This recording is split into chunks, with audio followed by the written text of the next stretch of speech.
So it's my pleasure to introduce Heather Friedman. She is the owner of Tree of Life Psychotherapy and Counseling Services, and she is going to be offering us a presentation today on the power of relationship to self. And Heather, the presenter that came before us, Michael Lee, he was talking about these themes of acceptance and awareness and really getting to know ourselves before real transformation and change can happen. And so I feel like he was a perfect segue to the topic that you're going to offer us. And I just want to read what you wrote when you were, writing up a little bio for me. You said, helping others fully arrive in their lives is one of my greatest joys. I believe everyone is deserving of compassion, safety, and respect in their relationships, and I strive to make these values the basis for all of my therapeutic work. I'm honored to be considered for the search if you're looking for a healthcare provider, in terms of making space for all that is, all that can be. I feel like that's the energy that you offer people. So I'm just so thrilled to have you here. Thank you so much. Thank you, Shae.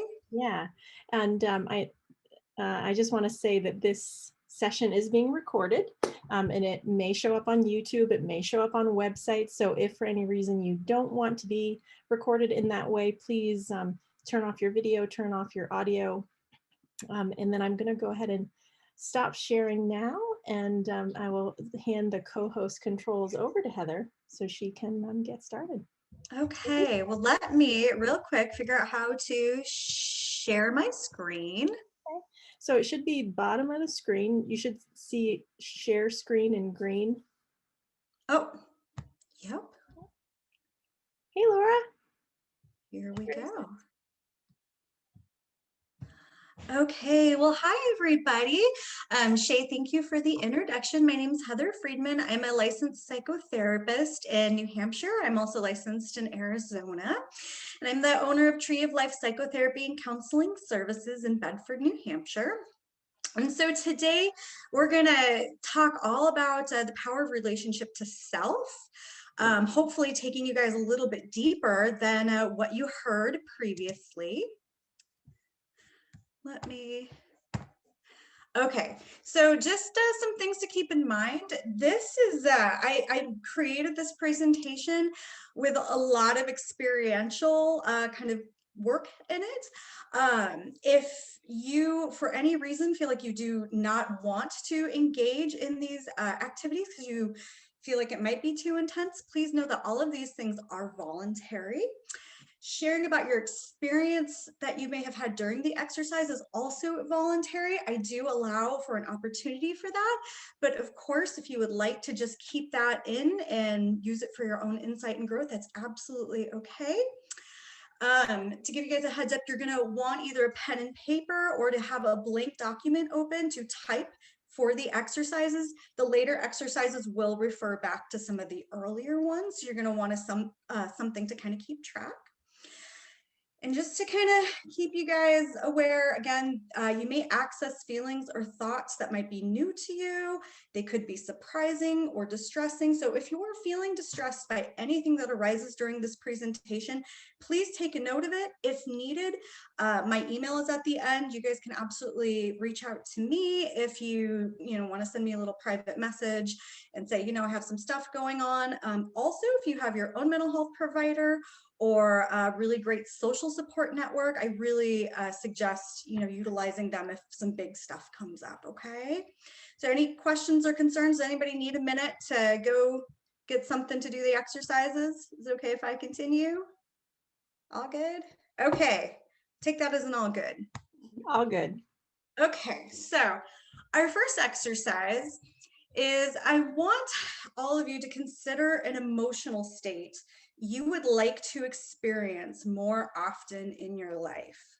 So for example, maybe you would really like to have more peace. Maybe you want more self-esteem, confidence when meeting new people, calmness in the face of stress. Those are just examples. It can be anything. So just give yourself a moment and write down that emotional state you want once you've decided on it.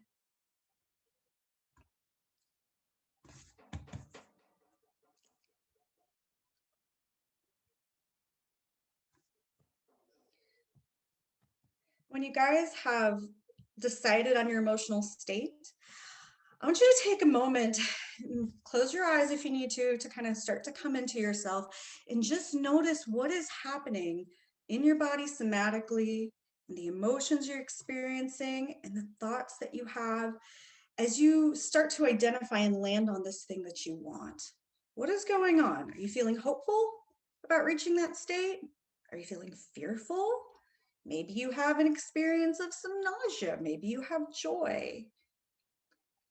Just notice what it is like, and maybe make a note of that as well. Your reaction to this thing that you want.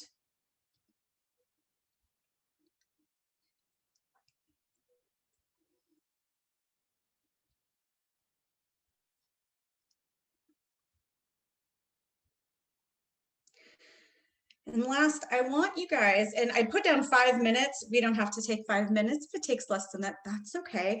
But do take a few minutes to sit and start to consider the things that are getting in the way of this emotional state that you want more of.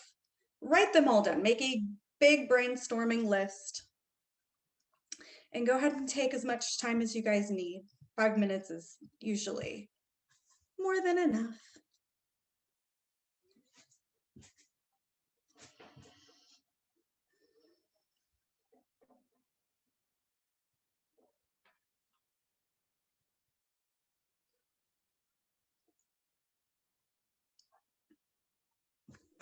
And while people are doing that, and I hope it's not a distraction, I love that you brought up the piece, the somatic piece. And I think that's one of the big things that came up in one of our initial conversations is you're like, I do psychotherapy from a top-down approach. It's not just the cognitive piece.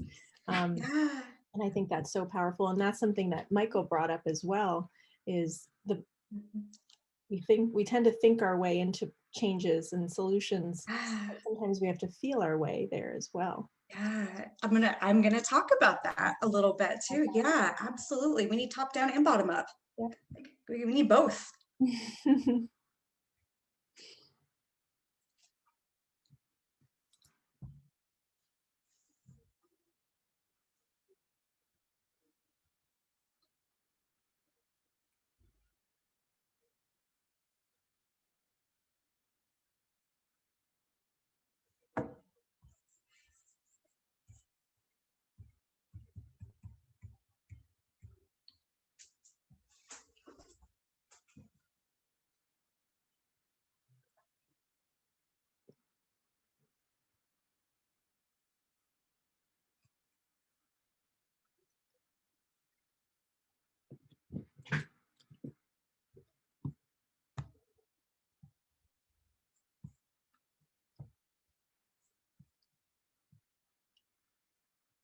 How's everybody doing? Maybe finishing up, needing another minute or two. Good, I got a thumbs up. I gotta keep scrolling through the screen to see what everybody's doing. Thanks, Zoom. Okay. If you're writing, go ahead and keep on contemplating. I want you to just, consider, look at your list. Are the barriers to the state that you want mostly external? So maybe it's money, time, I don't know, some other need or a person doing something for you to get that state. And if it is, I want you to consider what amount of control do you really have over those environmental barriers? Is it realistic you're going to change them? And also consider if your barriers are mostly internal, if they are struggles you were having within yourself. And if so, do you perceive yourself as having any influence over these blocking experiences?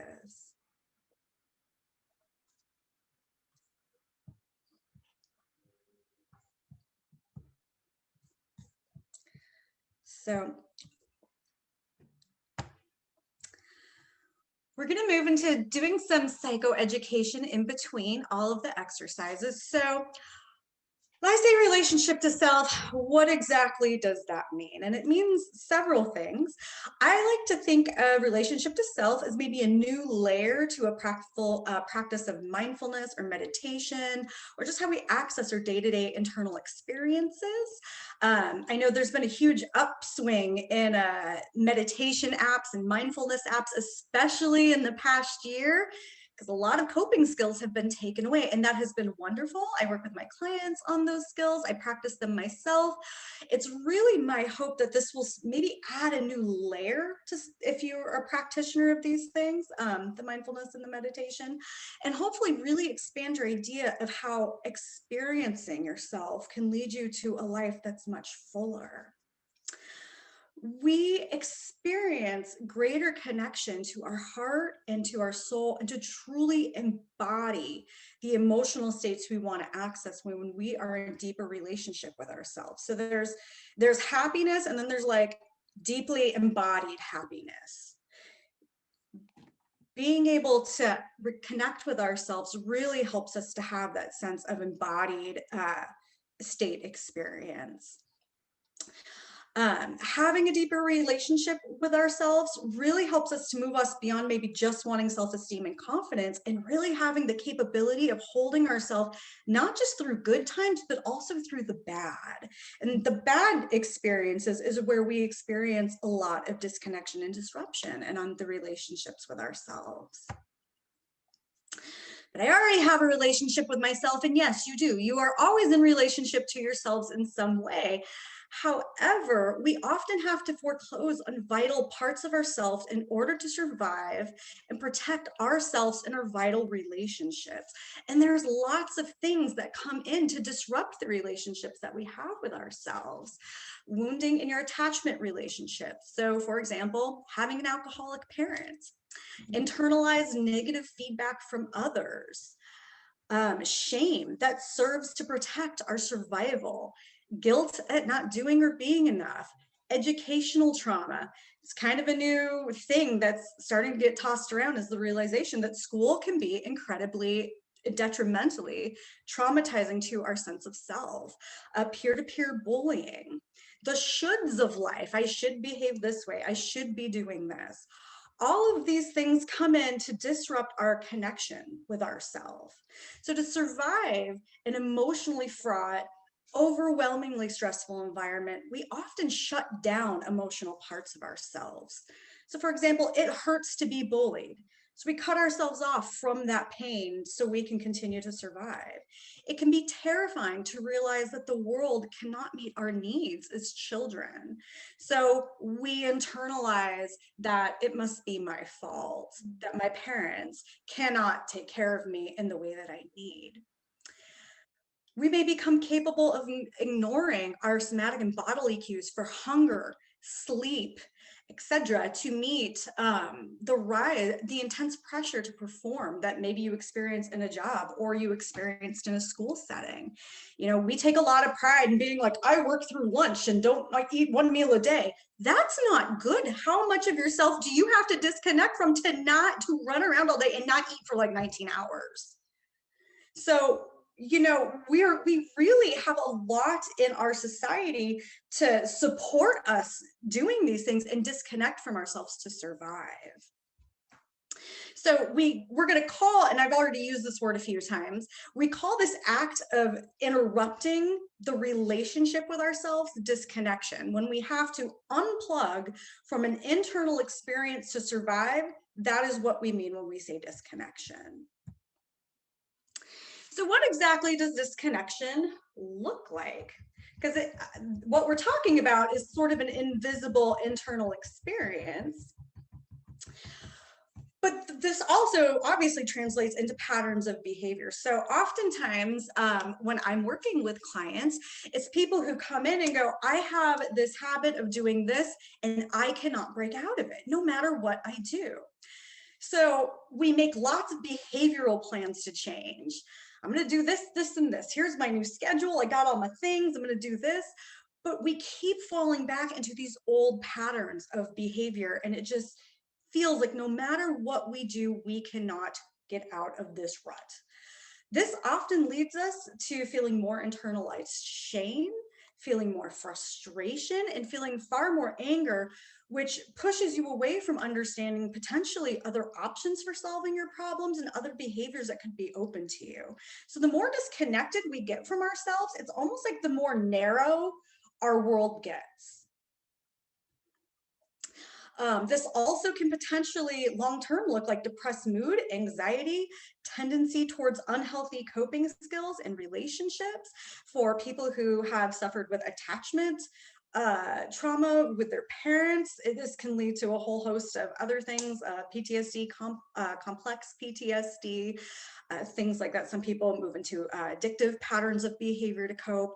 So this is really the root of a lot of big and small struggles that we see people have in their teenage years and adulthood and in their childhood. So this is my favorite therapy meme. I love memes, you know, humor.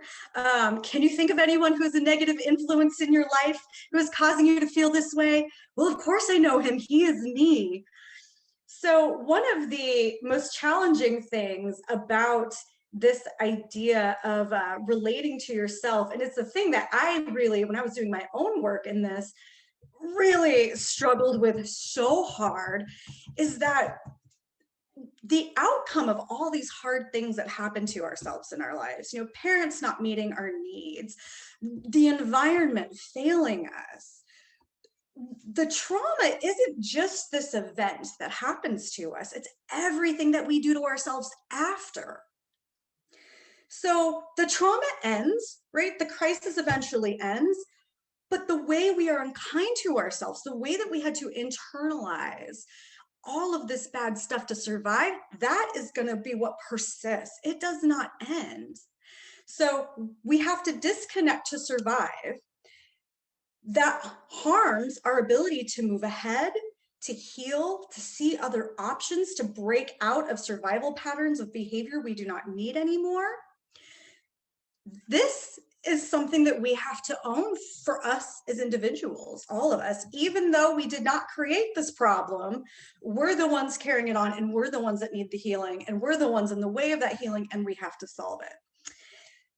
The silver lining of this is that you can always make the choice to deepen your connection with yourself. It's your constant. It's always there. You have total and complete power and control over that.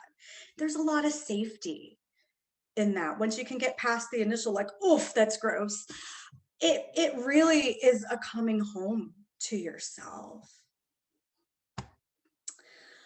Okay, so we're gonna do exercise 2. I want you guys to just close your eyes. I'm going to count you guys through a few rounds of deep breathing, and I'm just going to invite you, if it feels okay, to place your hand over your heart. Just allow it to rest there, and just see while we're doing this if there is an increase in connection. So we're going to go ahead and take an inhale, 2, 3, 4, 5. Hold, 2, 3. Exhale, 2, 3, 4, 5. In, 2, 3, 4, 5. Hold, 2, 3. Exhale, 2, 3, 4, 5. Just continue if it feels comfortable with your eyes closed and your hand over your heart. Start to become curious. How does it feel to hear this information being presented? Is there anything coming up in your body, anything churning? Any thoughts, any big feelings coming up as you begin to think about the way that you relate to yourself? And as you begin to connect with yourself in this way, are you noticing any patterns in your feeling experiences? Anything you might move away from in yourself? And just take a few moments to just be in this space.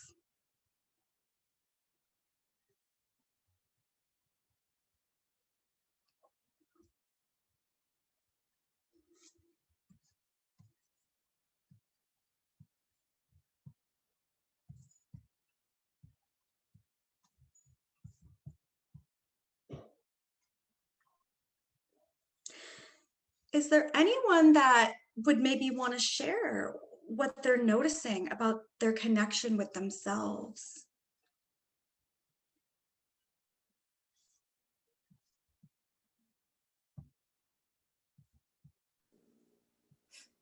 I'm always happy to share. Hi, Flossie or Shae?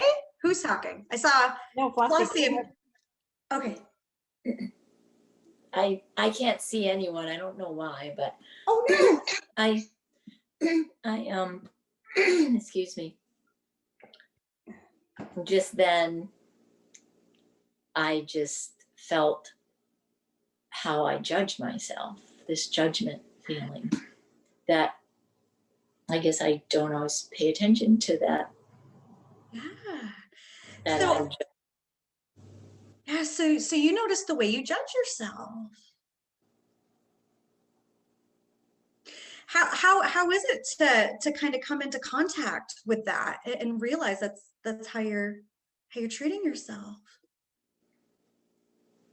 well, I think if I could lighten up on myself, then all of the things that I have in front of me would not feel as overwhelming, maybe, or that impossible, or Yeah. You maybe see some more options if you could hold yourself with maybe some more kindness and compassion.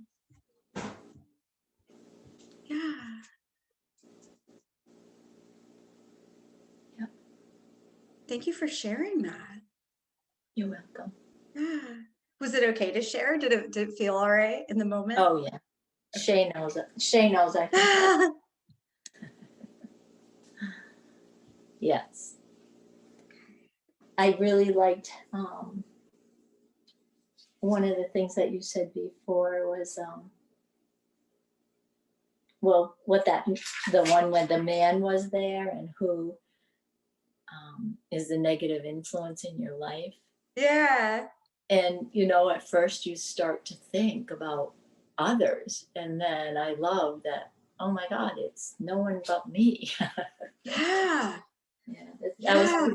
that was pretty amazing. And that's when, with the breath and holding my heart, was that when that feeling of my judgment of myself. Yeah. Because I don't feel I do that to the people around me and that I love, but then the feeling bubbled up that I do it to myself. Yeah. And so for you, Flossie, if you don't mind me asking, noticing that, okay, I do this to myself, how does that change it for you, if at all? Well, I think just recognizing it already makes it feel lighter. Yeah. So just That, letting it in a little bit. yeah, that, wow, okay. Yeah. Yeah. Well, thank you for sharing your experience. You're welcome. Yeah. Was there anybody else who wanted to share a little bit about what it was like to start to connect a little bit with themselves? Well, I'll share, and piggybacking very much off of what Flossie said. And this is a posture that I have often, that, there is that constant inner critic that, that is very judgmental of myself, but would never act that way towards somebody else. And, it sometimes requires some energy to, to keep it in check. But, I think Flossie, as she said, and this is something that came up in the last session too, is there's that stage of acceptance and awareness. And acceptance doesn't mean that you surrender to that thing like, oh, well, I'm just that type of person. I'm just judgmental. It's just like, this is the experience of being judgmental, but that's not me. That doesn't define who I am. And the awareness of it is what helps me shift into a different way of being. Yeah. Well, and ultimately, what these patterns of of relationship with ourselves, they were born out of something that required that you shut a piece of yourself down to survive. Yeah. And it's really important to hold that these mean things that we do to us, and we'll talk a little bit more about that, but these things that we do to ourselves are there for a reason. Yeah. Yeah, that compassion is so important. Yes, absolutely. Yes.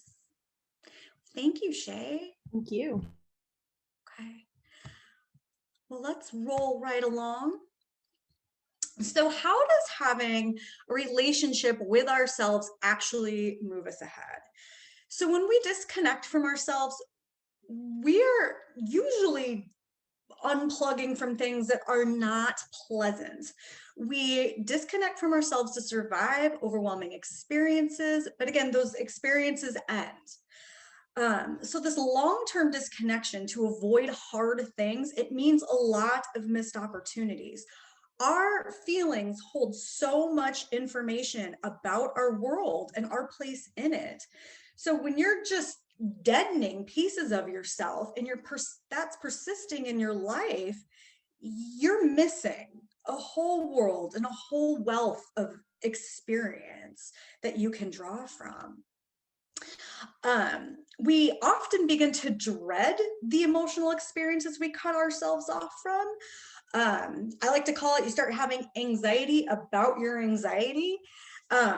You might, you start to dread, that feeling of shame that might come up. So you do everything you can to push it away, but then you get more distress and anxiety because, oh, I feel the shame coming on, and it just spirals out of control to where what you end up experiencing in the present is so much greater than what it was maybe years ago when it first happens. So, we also see a lot of times this anxiety about this anxiety, people who are really good at disconnecting as a strategy to survive, they just disconnect more and more and more and more and more. And so that's a danger as well. I can't tell you how many people I have had come in since I've been a therapist for 11 years now and just be like, I don't want to ever feel grief again. I don't ever want to feel sad again. We can't sever emotional parts of ourselves and have a full human experience. We can't have healthy relationships. We can't have healthy relationships with ourselves. We have to be able to hold both the good and the bad in life, the happiness and the pain. And so when we're doing that disconnect, we are really preventing ourselves from ever being able to heal. Having a relationship with yourself moves the focus from the external world, which we have really a sad amount of control over, it's very small, to our internal world, which we have much control over. Our power ultimately lies in ourselves. And this is where a lot of cognitive-based coping often falls apart. I don't know if any of you have ever done like a CBT, an ACT, a DBT. I'm not poo-pooing on any of those. I am fully trained in them. I do them with people. They absolutely have their value. However, what you see with people long-term who do, therapy and they're coming back, 2, 3, 4, 5, 10, 15, 25 years, I do my coping skills. I got my thought errors. I got all this stuff and, doing my DBT work. I think I know logically things are okay. I do not feel things are okay. So there's been this push, especially in mental health care, that we need to get your thoughts working, right? But your feelings, really, it's the work of reconnecting to yourself and being in a safe enough space to have those healing experiences with yourself that allows you to ultimately move ahead. So the feelings hold a lot of information about the root of your actual distress. All right. So is disconnection a bad thing? Disconnection from yourself is not inherently a bad thing. We disconnect for survival. So if you all maybe just take a moment and think in your head, like, I'm gonna just, if I put money on it, I'm pretty sure all of you have been through really hard things in your life, as we all are. Think about something really, really hard that happened to you in your life, and think about maybe some of the aspects you in those really hard things, had to make a choice to disconnect from. It's survival. We have to disconnect from ourselves sometimes. part of this process of reconnecting to ourselves is being able to hold compassion for your innate ability to take care of yourself. So if you were a child who grew up in a really, we'll just say, invalidating home, you may have internalized responsibility, for yourself, maybe for people around you, and have carried that through your adulthood, and you feel all this pressure. You did that to survive and take care of yourself. It was the kindest, most compassionate thing you could possibly do at that time. So, compassion is really hard. We live in a world that does not value self-compassion. There's a lot of talk like love yourself, but really having compassion for yourself is being able to hold the parts of you that most people would look at and might say are wounded or dysfunctional, or, well, you got to stop that. That doesn't make any sense. It does make sense. Some life challenges are so overwhelming that moving away from ourselves works very well. Coming back into ourselves can feel a little sometimes overwhelming and a little distressing. It can be a really powerful experience to suddenly start to realize, oh my gosh, look how far away I've gotten from these things. So again, if you're going to start bringing some of this sense of, let me really be with my feelings, let me my sense of, Flossie, to use your experience, the sense of, I really judge myself, let me let this in.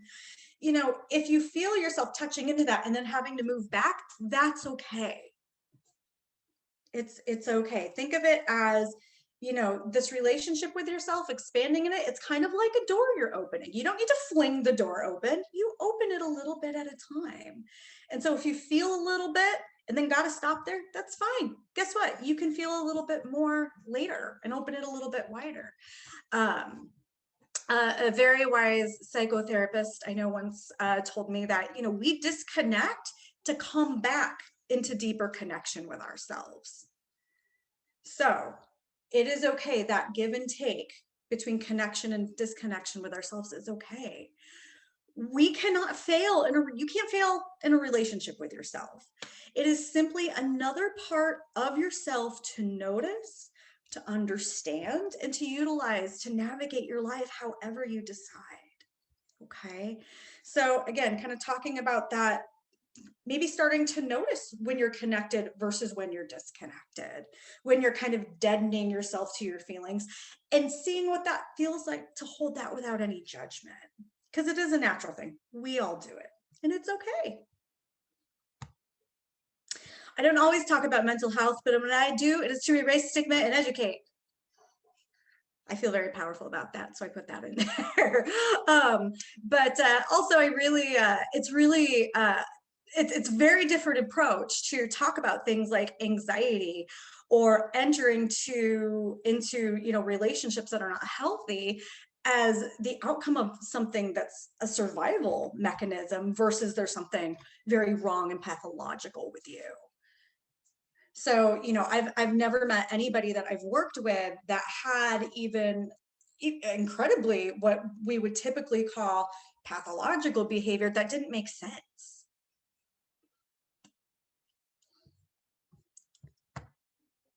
All right. So exercise 3. So this is where writing your stuff down was going to come in handy. So I want you to revisit the thing that you wanted from yourself from exercise 1, that emotional state. And I want you to just take a list, examine the list of your barriers and select one that you may be recognizing as connected to a struggle you were having internally. So for example, I want more confidence, but I fear reaction from others. The feeling of fear would be your barrier to that confidence. So I'm going to give you guys a minute to kind of figure out what your barrier is.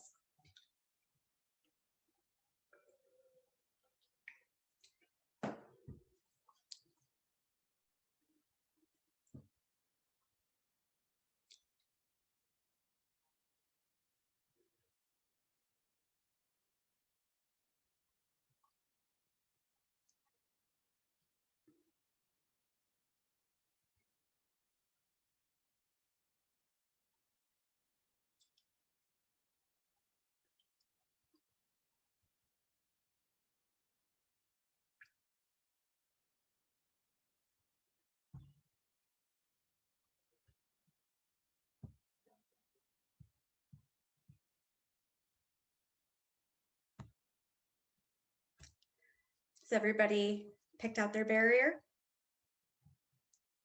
Feeling pretty good? Okay. So I am going to time this. So you guys have 2 minutes to contemplate the question, what is right about your barrier? So using the example, what would be right about the fear that you might feel around having more confidence? And just stream of consciousness, write down what you discover. What is right about your barrier?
Okay, just a few more seconds.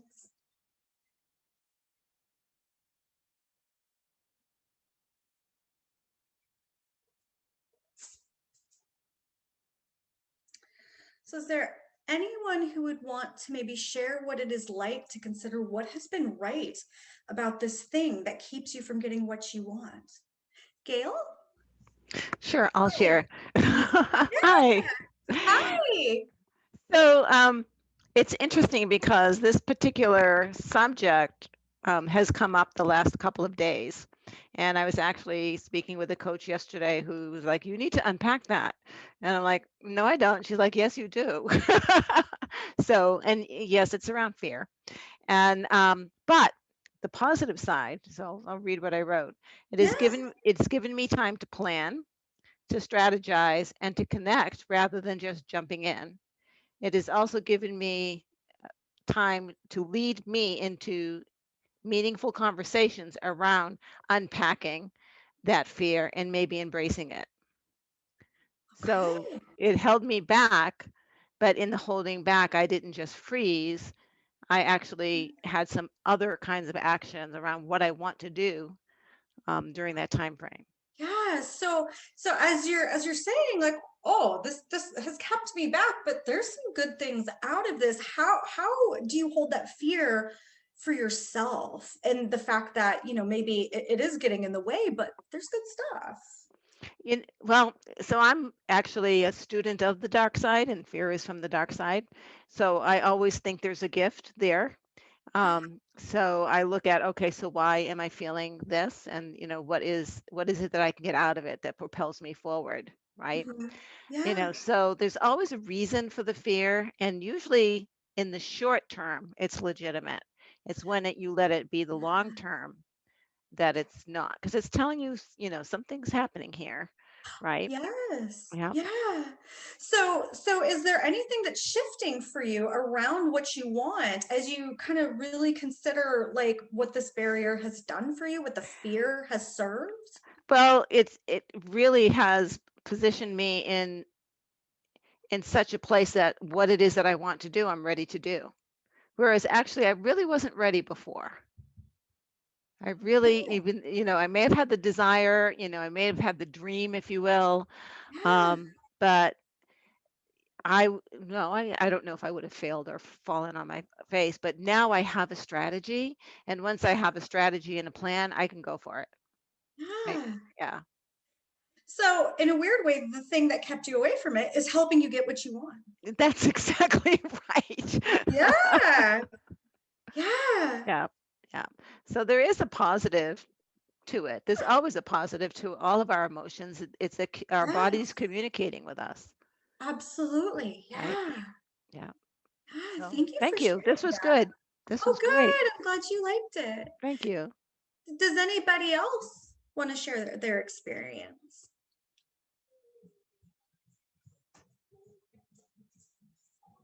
Okay, well, we'll move on. So what was right about this barrier? So now we're gonna take 2 minutes and we want to think about all that is wrong with this barrier.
We'll take just a few more seconds.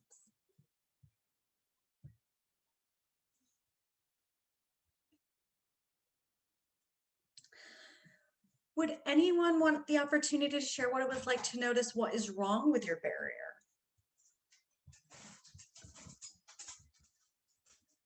Maybe you're noticing there's a lot of paradox going on.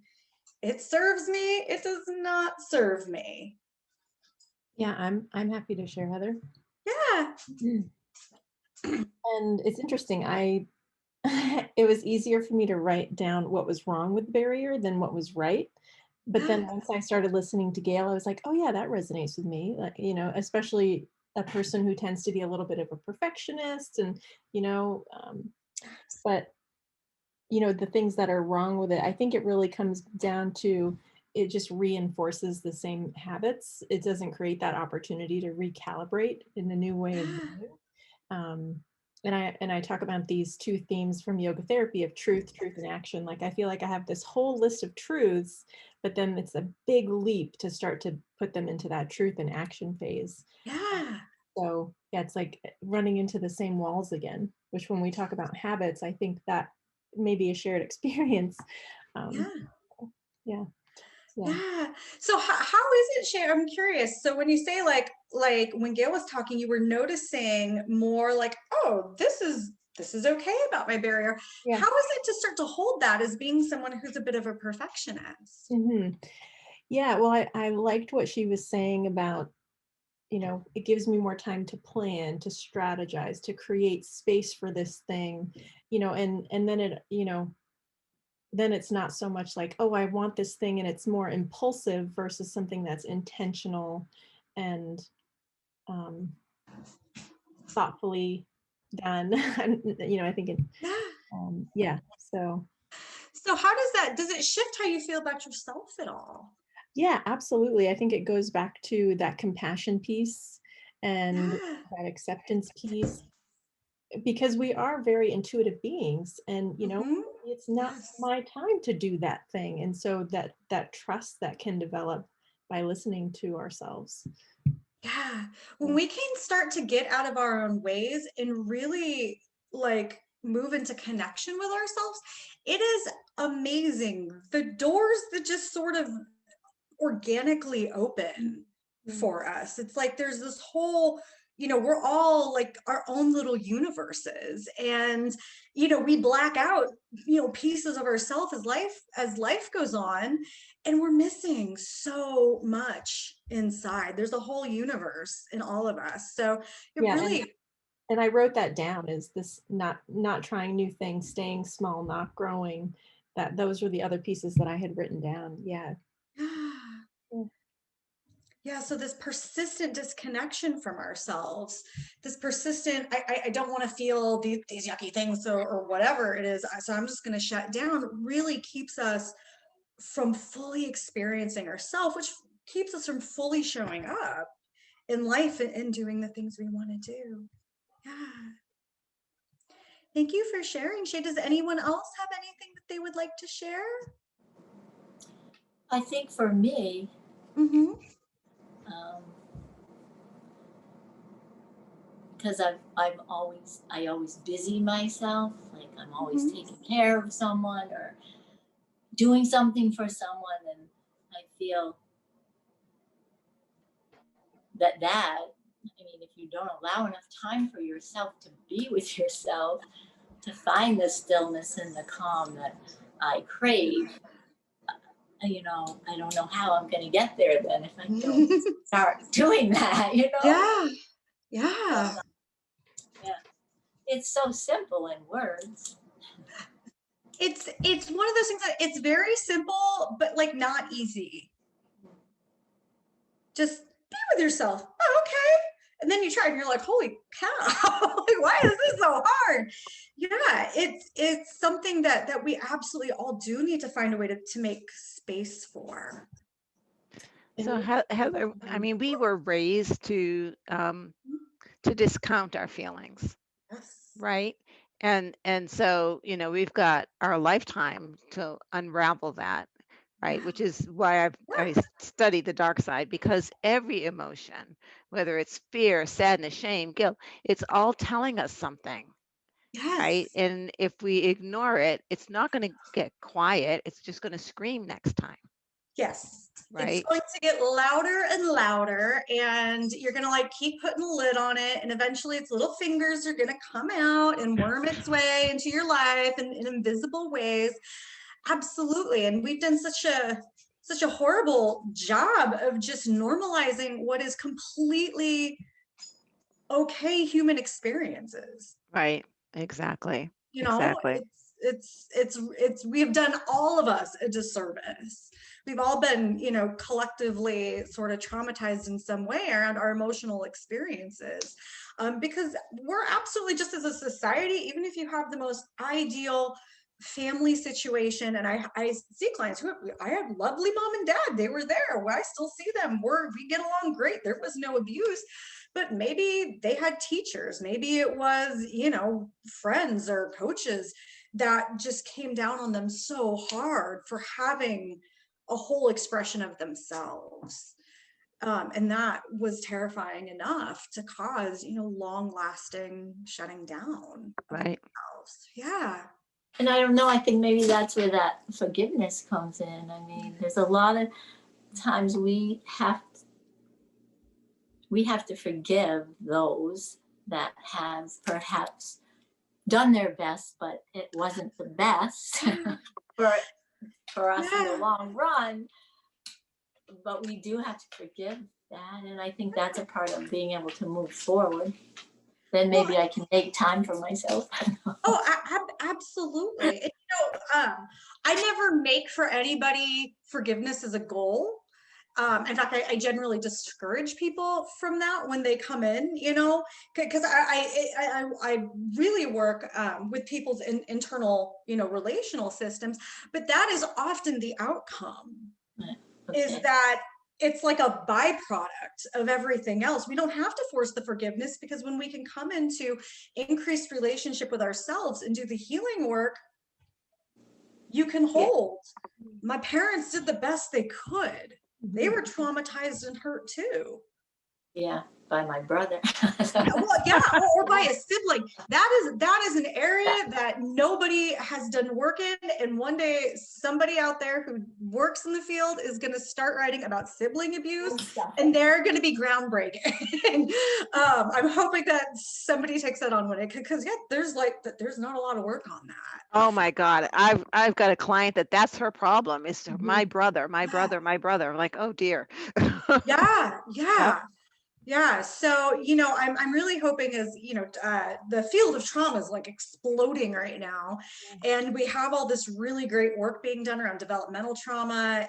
So I'm really hopeful that educational trauma starts getting looked at more seriously, and sibling abuse starts getting more looked at more seriously. Yeah, Heather, I want to go back to something that you said at the beginning of yeah, the meeting too, where and it speaks a little bit to what Flossie said, is like prior to COVID, we had every opportunity to distract ourselves from the relationship to self, yeah, bringing our kids to sports, going to classes, whatever it is.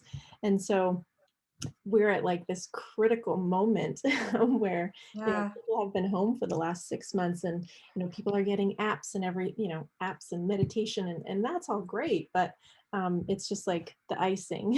And it's yeah, time to get into the cake. I know I've used that analogy twice now, but it's so yeah. great visual reference. So yeah, I just feel this is just a great time for people to be doing this kind of work. Yeah. And I first of all, Shae, also use a cake metaphor, so I like it. Same thing. But yeah, like, it's really hard, at least in New Hampshire, to get in to see anybody right now. Our business is booming because all of a sudden, yeah, everybody's left sitting at home, staring at a wall. They don't have a bar to go to. They don't have a sports game to go to. Yeah, they don't have, there are 86 activities they can shove their kids into. We just sitting with ourselves for a very long time. And that is so uncomfortable for some people. Some people, if you're a little bit more emotionally organized and functioning in the world, you can maybe tolerate it a little better, that sitting with yourself. Some people, absolutely not. Just a little bit of self-connection is so terrifying. So there's definitely sort of a spectrum of, level of comfort in this, having this increase in relationship with yourself. But yeah, I think that's a part of why this concept is really starting to blow up, because we have nothing but time to sit around and be with ourselves. Yeah, so if you're having a lot of feelings right now, that's okay. The process of connecting to deeper parts of ourselves, which if you start, maybe integrating some of this into a practice, you're going to really start to get into some deep stuff. And often a lot of people, it leads to a sense of freedom. They also describe it as almost like a rebirth. It can also feel overwhelming and maybe a little scary, and that's okay. There's a reason we disconnect. So if you have to disconnect, that's okay. Hold that with curiosity and say, I wonder what this disconnection is about. Just like if you might ask, oh, I wonder what this fear is about.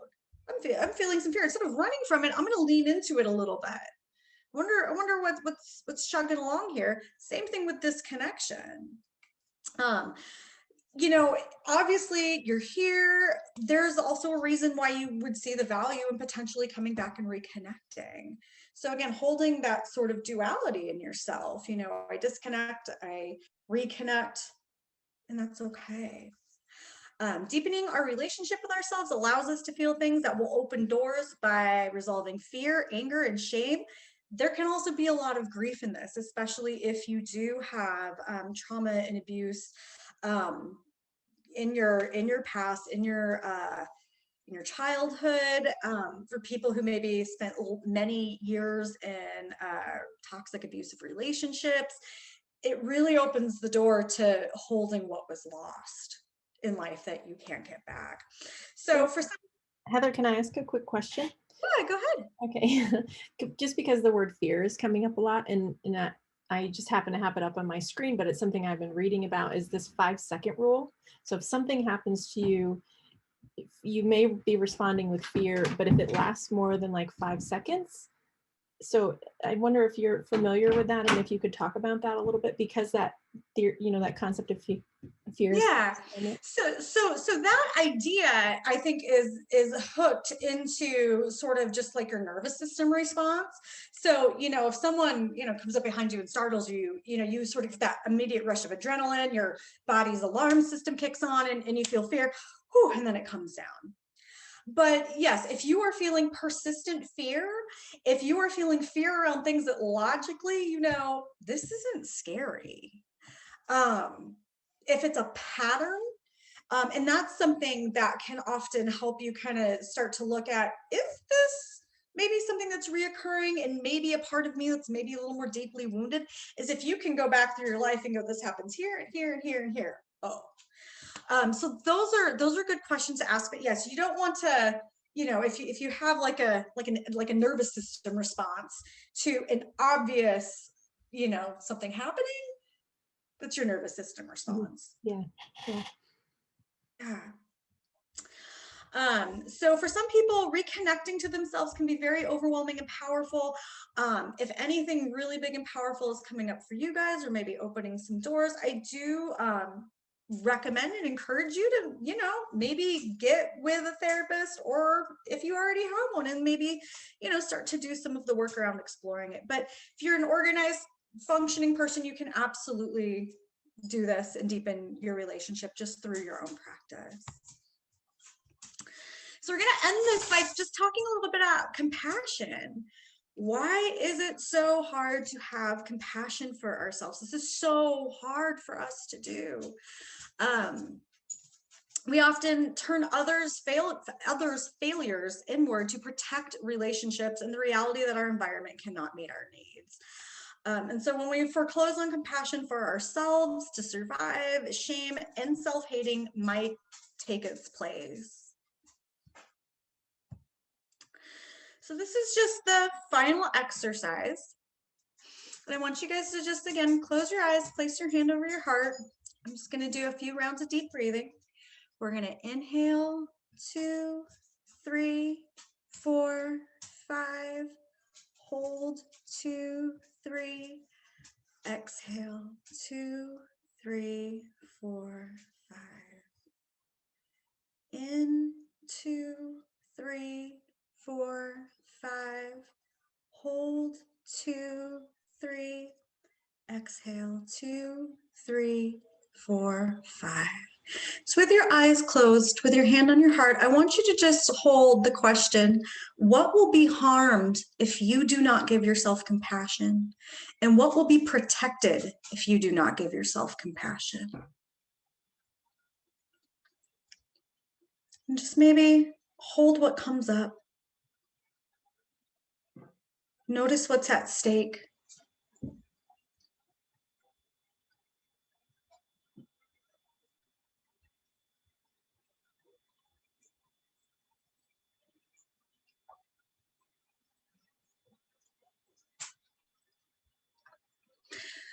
You can go ahead and just take a deep breath, and when you feel okay, you can open your eyes. Does anyone want to have any comments or want to share about what they maybe connected with around this harm and protection and compassion? Well, the thing that was coming up for me immediately is that it takes so much less energy to just be compassionate versus all that energy for the shame and the judgment and why this happened. And, it's like this whole timeline of events that can take up so much space. So that energy is just so much easier to say, whatever. Yeah. So when you don't give yourself compassion, not only are you harming yourself by replacing it with like shame, but it's taking up emotional space and energy and effort that you just don't want to give to it. Yeah. Does anyone else have any thoughts or anything they wanted to share before we close out? I've been thinking about compassion a lot, because I'm starting to relate compassion for myself to yoga practice. Like yoga is a practice, compassion for myself is a practice. And it really, the thing that came to me was the harm is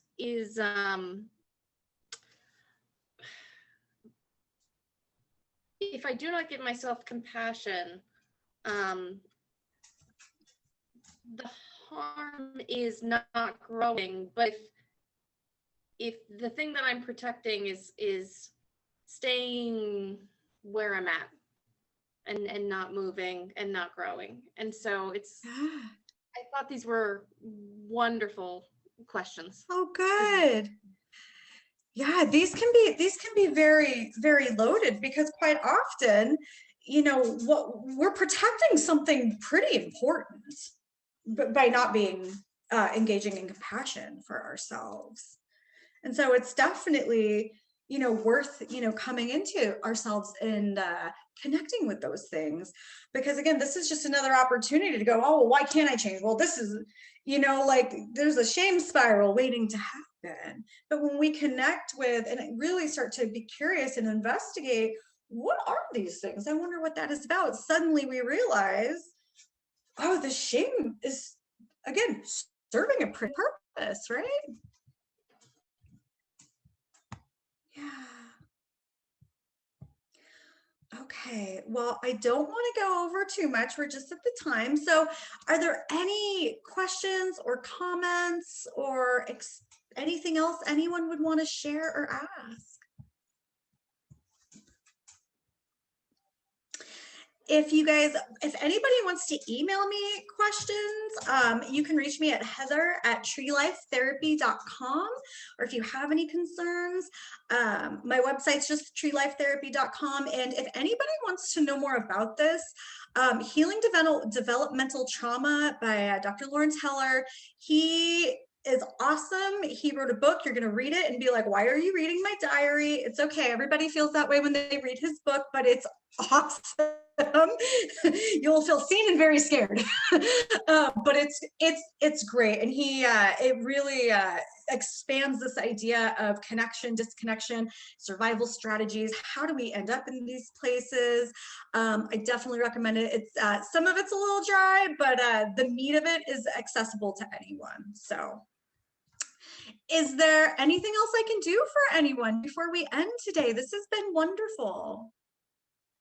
Yeah, I want to just take a minute and honor you and your time and your wisdom. Oh, thank you, and, Shae. for sharing this deep work with us and enriching our human experience. It's so wonderful. Thank you for being here. Yeah, well, you guys, thank you for showing up. It makes me so happy that, you know, people are invested in, you know, doing this what really turned out to be very deep and very profound and very wonderful work, because, you know, I feel like we all go out into the world as ourselves and we create ripples. So, you know, the more we work on ourselves, the more love and compassion that we can embody, the more love and compassion we put out into the world. So any opportunity I have to work on that with people is a wonderful day. Awesome. Thank you. Yeah, thank you guys. Everybody be well. It was wonderful to work with you for this hour. Thank you.